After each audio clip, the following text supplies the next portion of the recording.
राह संघर्ष में जो चलता है, राह संघर्ष में जो चलता है वही संसार को बदलता है। जिसने रातों में जंग जीती है, जिसने रातों में जंग जीती है, सूर्य बनकर वही निकलता है, सूर्य बनकर वही निकलता है। दोस्तों, इस कड़ी में हम उस शख्स को सुनने के लिए आज इकट्ठा हैं जिन्होंने हमारे घरों में रोशनी फैलाने के लिए स्वास्थ्य जागरूकता अभियान का एक महान हिस्सा है। उनके लिए हम भारतीय संस्कृति और सम्मान में एक बार पुनः हम सभी अपने एनर्जेटिक फाइटर के लिए से निवेदन करेंगे कि कृपया पुनः एक बार अपने पैरों पे खड़े होकर के, और कुछ लोग बाहर में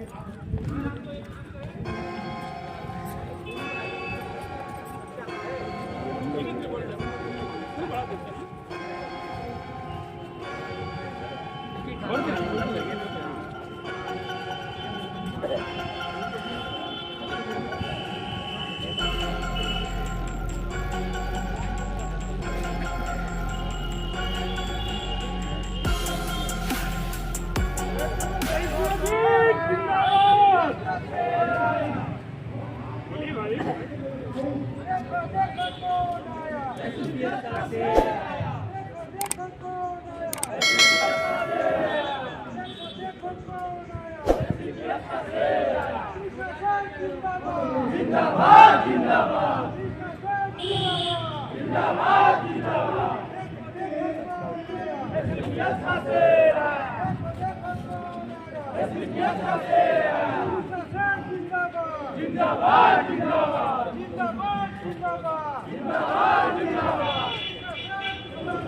जिंदाबाद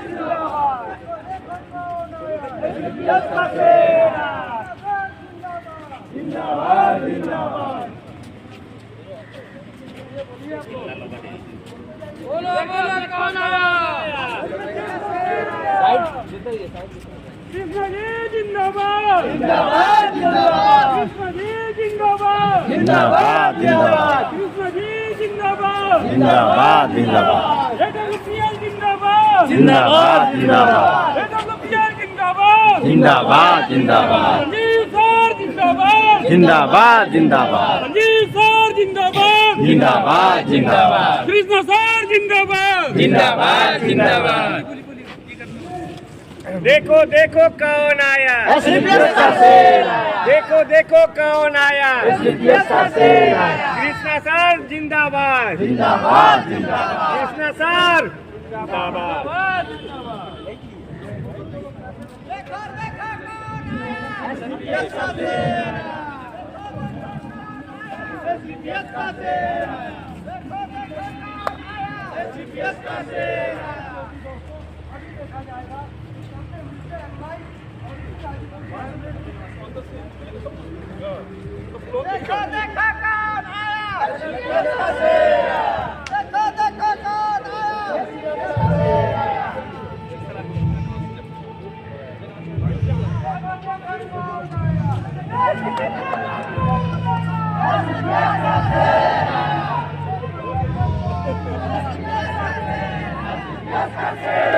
देखो देखो कौन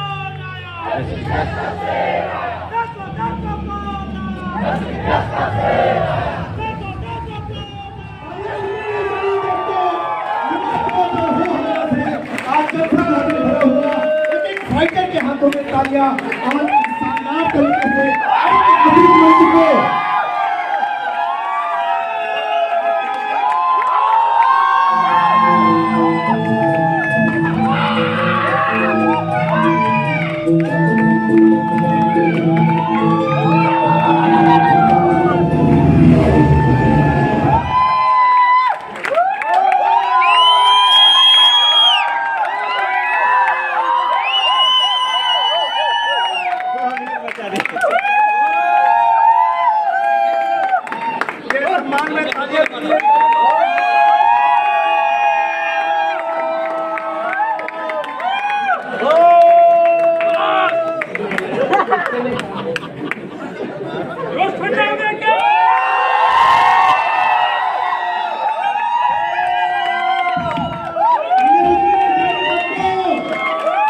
मंच पे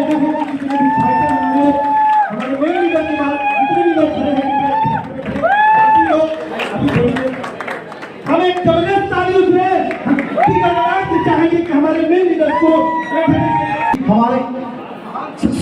भारत के 3 महान शख्स को देख करके आपकी ऊर्जा डबल हो गई होगी। इसलिए जबरदस्त तालियां होनी चाहिए। और मैं बोलना चाहूंगा इसके लिए तालियां आप ही जरूर लिखिए दोस्तों, और तालियां पूरी चाहिए, क्योंकि तालियां होगी तो आपके चेहरे पे आपकी नूर होगी। और इसलिए मैं इनके बारे में बोलना चाहूंगा कि जो जिन लोगों से आप मिले अभी,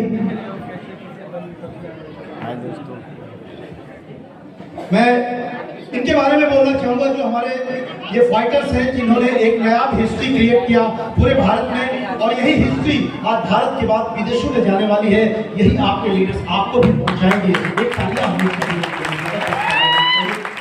मैं जो अभी बिल्कुल ताजे ताजे सपना होता है डायरेक्ट सेलर का डायमंड बनना, अभी ताजे ताजे बिल्कुल ताजे ताजे बिल्कुल धूप की रोशनी में चांदनी की छाया में नहाए हुए ताजे ताजे डायमंड लीडर को मैं आपकी बहुत बड़ी गहन मान सम्मान के साथ और जानदार और शानदार तालियों के साथ मैं इनवाइट कर रहा हूं हमारे diamond leader mister Krishna Goud के लिए जानदार तालियां। प्लीज कृष्णा सर, आपका इस स्टेज पे स्वागत है।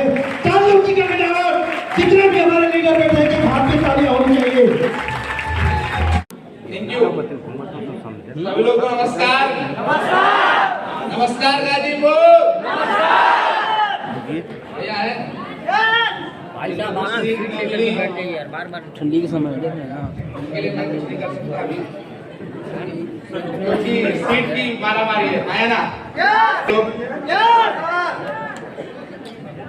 हाँ, इस काबिल गुरुजी ने बना दिया कि नाम तो कम से कम ना बताना पड़ेगा, लेकिन फिर भी बताऊंगा। बहुत सारे लोग अलग अलग सिटी से आए, आजमगढ़ से बहुत सारे लोग आए हैं ना। आजमगढ़ से कितने लोग आए?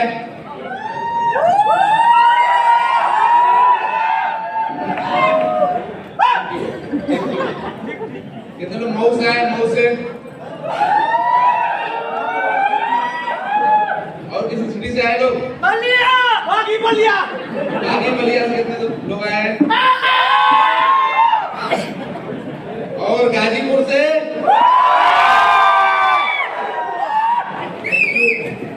बहुत बहुत धन्यवाद, थैंक यू वेरी मच आप सारे लोग का।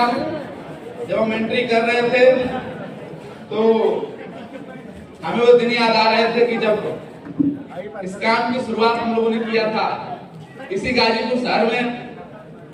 लोगों को मनाते मनाते थक जाते थे कि भाई तू इस काम की शुरुआत कर, हम लोग मिलके बड़ा करेंगे।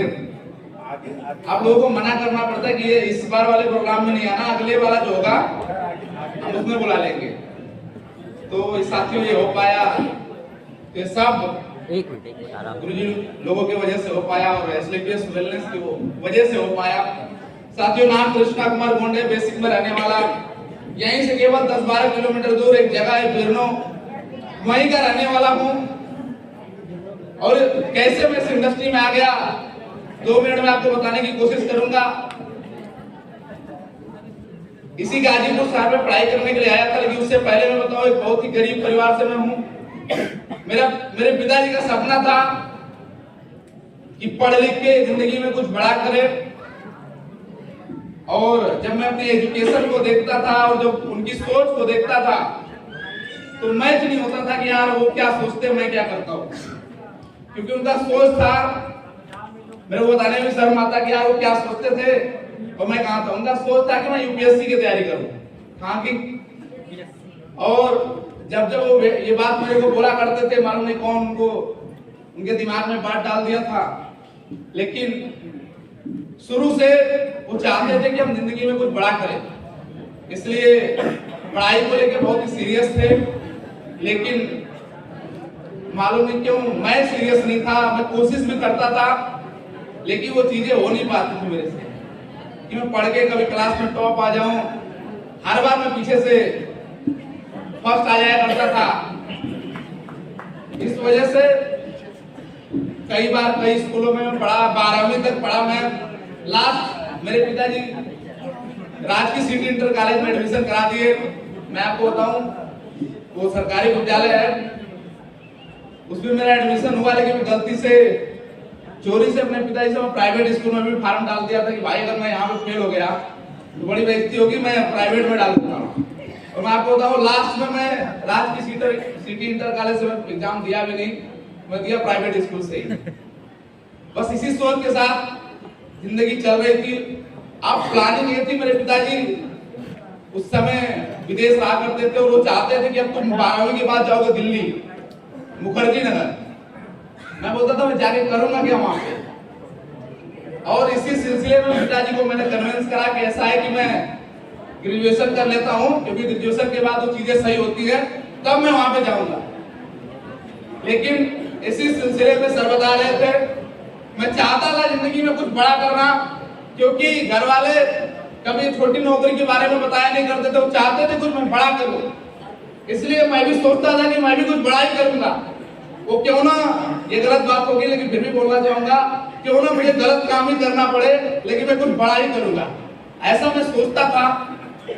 लेकिन जहाँ चाह होती है वहां राह भी हो जाती है, हाँ ना। हमारी चाह थी कि जिंदगी में कुछ बड़ा करें। लेकिन एक अनजान व्यक्ति के माध्यम से इस कंसेप्ट की जानकारी मिल गई। कई लोग जानते होंगे, सर बता रहे थे, एक व्यक्ति ऐसे धूप में, भी तो ठंडी का मौसम है, ये धूप का समय था, गर्मी का समय था, उस समय वो व्यक्ति सूट पहन के घूम रहा था। हम दो साथी थे, हम दोनों बोले भाई साहब सूट उतार दीजिए। क्या करते हैं आप इस गर्मी में, इस सूट को उतार नहीं सकते। तब तक इसी सिलसिले में आप सारे लोग ज्वाइन है हमारे साथ, नेटवर्क कर बोल सकते हैं, डायरेक्ट सेलिंग को कर रहे हैं। तो आपको कोई छेड़ दिया तो आप छोड़ देंगे क्या उसको? तो वो भी शख्स ऐसा ही था कि मैंने छेड़ा, उसने छोड़ा नहीं। फिर मेरे को उसने ज्वाइन करा लिया। जैसे भी 1 महीने लगे, मैं ज्वाइन कर गया इस इंडस्ट्री को। साथियों, जब मैं एंट्री कर रहा था तो मैं देखा यार इतने लोग। हम जब शुरुआती दिनों में ज्वाइन करके इस काम की शुरुआत किए थे, गाजीपुर में खोजते थे हम लोग कि कोई ज्वाइन कर जाए। ट्रेनिंग हुआ करती थी उस समय भी, जब मैं इस काम की शुरुआत किया था। ट्रेनिंग देने वाले हमारे गुरुजी अंकुर कुमार गुप्ता सर,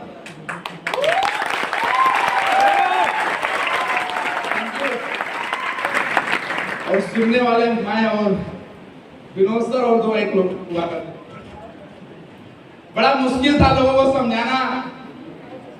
बड़ा, जब लोगों के पास हम जाते थे, लोग टोंच मार के भगा दिया करते थे कि यार क्या काम कर रहे हो सब फालतू।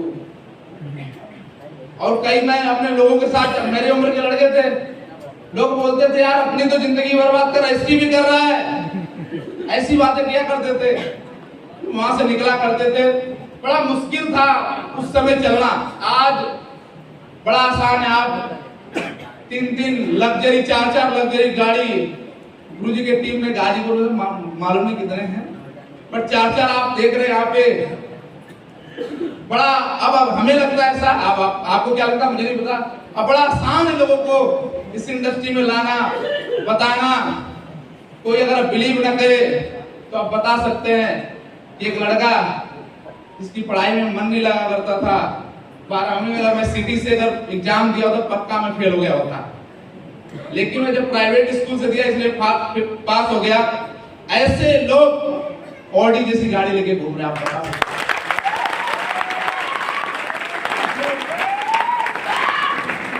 वो दिन हमारे गुरुजी बताया करते थे कि यार जो बुरे दिन आज है ना, सालों आज बुरे दिन।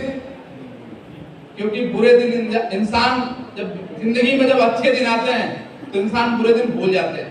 मैं आपको यकीनन बताऊं, मैं भूल गया क्या क्या हुए, कैसे कैसे हम यहाँ तक आ गए। लेकिन हाँ, जिंदगी के जो हसीन लम्हे हैं वो याद रहते हैं अपने। साथियों, 0 से काम की शुरुआत किया गया था।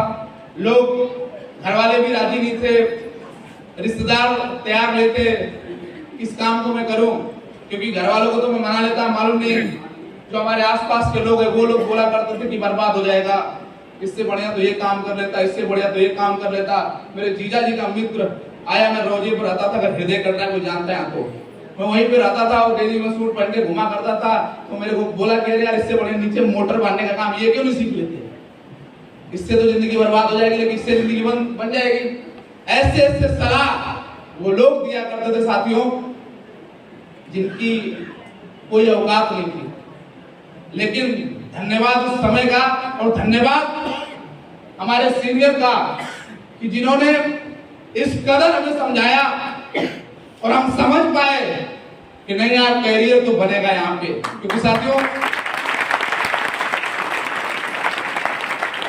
आज तो आप ऐसे ही मान जाएंगे कैरियर बनेगा, लेकिन उस समय मेरे को आज याद आ रहा है गुरुजी जब भी मेरे पास आते थे तो गुरुजी के पास पल्सर बाइक थी और मेरे पास बाइक भी नहीं थी, मैं सवार होता था उसी गाड़ी पे और हम लोग घूम घूम के लोगों को बताया करते थे, समझाया करते थे। साथियों इस तरीके से सिलसिला शुरुआत हुआ, लेकिन मैं आपको बताऊं मेरे घर में इस एस्क्लेपियस वेलनेस से, लोग बोलते हैं एस्क्लेपियस वेलनेस ने क्या किया, इस एस्क्लेपियस वेलनेस से पहले कुछ नहीं था, एक बाइक तक नहीं थी। शुरुआती लोग और कई लोग मेरे को जानते हैं, कई लोग मेरे घर परिवार के हैं, कई मेरे आसपास के हैं, मैं दूर का नहीं हूं, मेरे पास एक बाइक तक नहीं थी। इस सिस्टम में आने के बाद लगा मेरे को कि बाइक की भी जरूरत पड़ेगी क्योंकि चलना भी तो पड़ेगा। मैं आपको बताऊं मैं 15,000 रुपए की एक सेकेंड हैंड बाइक लिया और वो रामपुर नहीं आया, लेकिन उसके रामपुर जी के पास भी बाइक नहीं थी और उसी बाइक से हम 3-3, 4-4 लोग उसी बाइक से चला करते थे। और साथियों एस्क्लेपियस वेलनेस के वजह से मैंने 54,000 कुछ रुपए की एसएफ डिलक्स गुरुजी के हाथों से लिया था।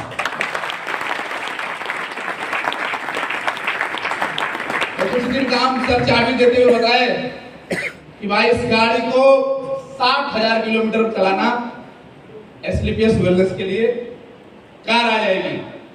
और वही हुआ, 60,000 गाड़ी चली नहीं थी तब तक 10 लाख रुपए के टॉप मॉडल कार आ गई।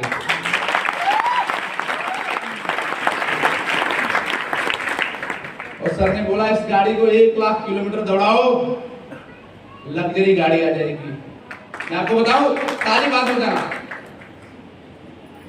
बिलीव इन ऑडी किस चिड़िया के नाम है, एस्क्लेपियस वेलनेस से पहले न मैं जानता था न मेरे घर में कोई जानता था, लेकिन इस सिस्टम ने आज मार्केट में आप जाते होंगे ना, लोग बोलते हैं साइकिल से आया था, बाइक से आया था, ऑडी बीएमडब्ल्यू के सपने दिखा के आया ना, कुछ गधे रील्स बनाते हैं आया ना।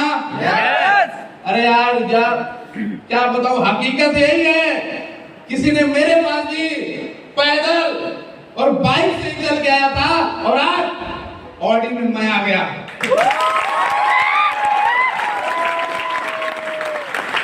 आज मार्केट में जो लोग आपको बोलते होंगे कि ऐसा कुछ नहीं होता, उनको जाके बता देना कि बहुत कुछ होता है एस्क्लेपियस वेलनेस में। आदू सही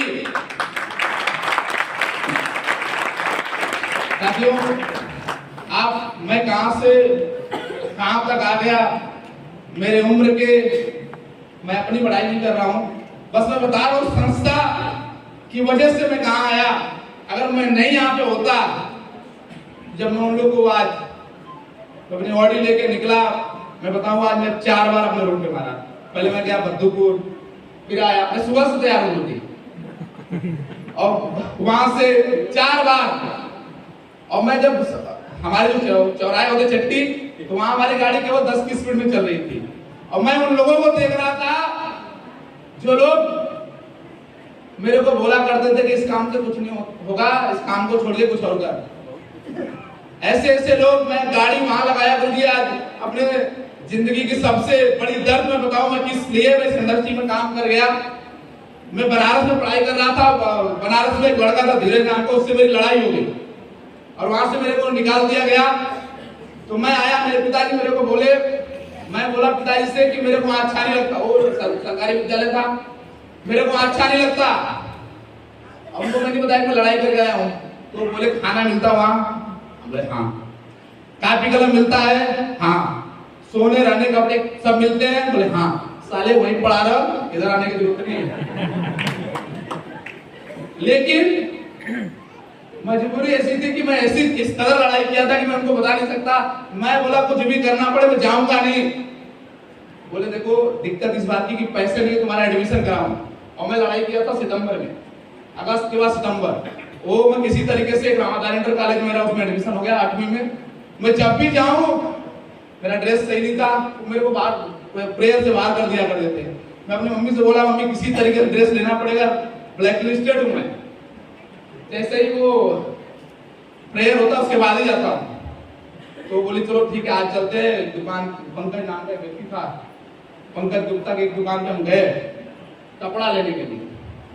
और कपड़े अगर मैं आपको बताऊं वो केवल शर्ट थे मेरे पास व्हाइट, ये अब वो कलर मेरे को याद नहीं आ रहा कौन सा कलर है, लेकिन मेरे को पैंट लेना था। मैं बोला केवल पैंट चाहिए, पैंट तो उसने काट दिया और एक पैंट जैसे पीछे से गेटिस लग के आती है, बच्चे पढ़ते हैं जो उनको लेना होता है, वो मैं लिया और 700-800 रुपये बने थे, 300 रुपया थे अपने पास और 300 रुपया दिए। उस दुकानदार ने अगर प्यार से बोल देता तो चल जाता, बट इतना गलत तरीके से उसने बोला कि पैसे नहीं थे तो पहले बता देने, तेरे उधार क्यों ले, मतलब क्या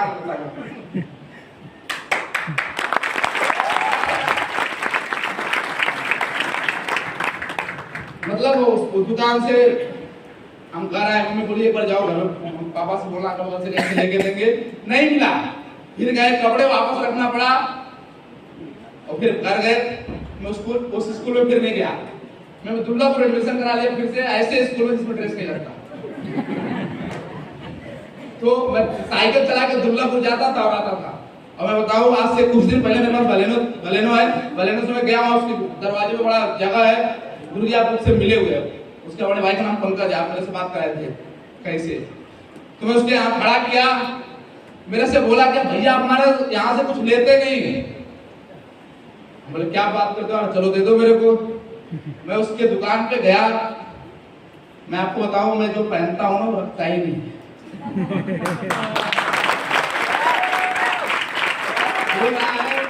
अगर ऐसी चीजें मैं ला दूंगा तो यहाँ बिकेगा कैसे, हम बोले लेते नहीं। और आज मैं गया उसके दुकान के पास, बहुत स्पेस में गाड़ी लगाया और मैं किसी को नहीं देख रहा था, मैं उस इंसान को देख रहा था जिसने 500 रुपए के लिए मेरे और मेरी मम्मी को बात किया था, 500 रुपए के लिए। अगर ऐसा हो पाया, ये संभव हो पाया, तो एसएलपीएस वेलनेस की वजह से दुनिया की best industry direct selling industry में वर्क कर रहे हैं और डायरेक्ट सेलिंग इंडस्ट्री की सबसे बेस्ट कंपनी। कभी रत्ती भर शक नहीं करना कि आपकी कैरियर बनेगा नहीं बनेगा, केवल लगातार काम कर जाना। 3 साल, कितने साल? 3 साल काम कर जाना, आप भी ऑडी BMW जो मर्जी होगी वो कार आप भी लेके घूमेंगे आज से आने वाले 3 साल बाद। क्या आप बिलीव कर पा रहे हैं? साथियों अगर हो पाया तो हमारे ग्रेट गुरु, देखो मार्केट में ना बहुत लोगों को धन्यवाद दिए जा सकते हैं, है ना, लेकिन हमारी जिंदगी में एक ऐसे इंसान जिनका मैं धन्यवाद नहीं दे पाता, समझ रहे? हमारे ग्रेट गुरु अंकुर कुमार गुप्ता सर, मैं चाहूंगा एक जोरदार और शानदार तालियां।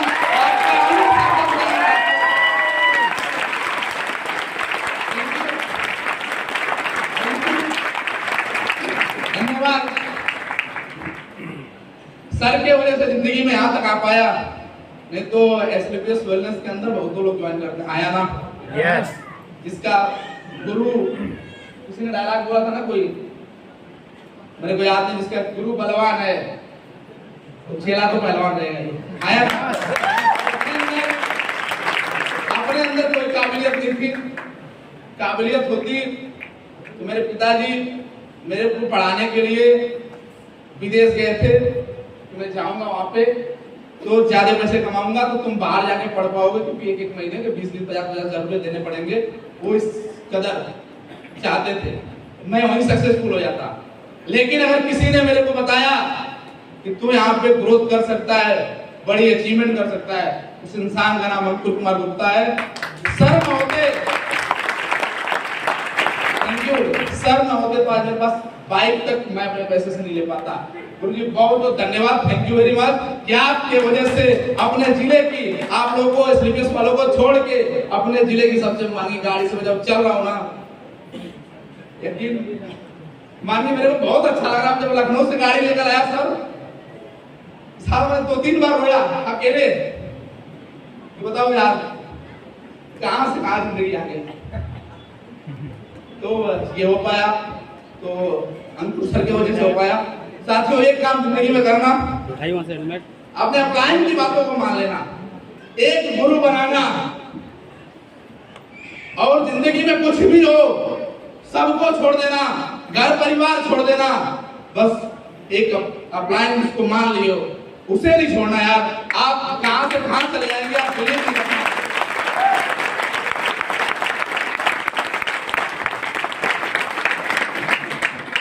तो आज एजुकेशन का देने के साथियों ये सब हो पाया, इतनी बड़ी अचीवमेंट आई। तो इस इंडस्ट्री को जिस दिन सीख जाएंगे तो क्या क्या आएगा, वही मैं सोच रहा हूँ अभी से। सीखते सीखते ऑडी आ गए, सीखते सीखते लाखों रुपए महीने आ रहे हैं। आज हिंदुस्तान डायरेक्ट सेलिंग इंडस्ट्री की इकलौती कंपनी एस्क्लेपियस वेलनेस जो अपने लोगों को प्रोडक्ट की एजुकेशन दे रही है। साथियों, मार्केट में हम क्या बेचते हैं? प्रोडक्ट। अच्छा, मैं आप लोगों को मैं कुछ बता नहीं सकता, लेकिन मैं एक चीज बताना चाहूंगा, हम लोग MLM नहीं करते, समझ रहे हैं? ना ही हम मल्टी लेवल मार्केटिंग करते हैं, ये सब स्कैम है, ठीक है? आज के बाद केवल बोलना, तो क्या बोलना? हम करते हैं डायरेक्ट सेलिंग, समझ रहे हैं? और प्रोडक्ट बेचते हैं साथियों, और बेस्ट प्रोडक्ट बेचते हैं। उस बेस्ट प्रोडक्ट की अगर हमें नॉलेज नहीं रहेगा तो हम कैसे मार्केट में देंगे? है ना?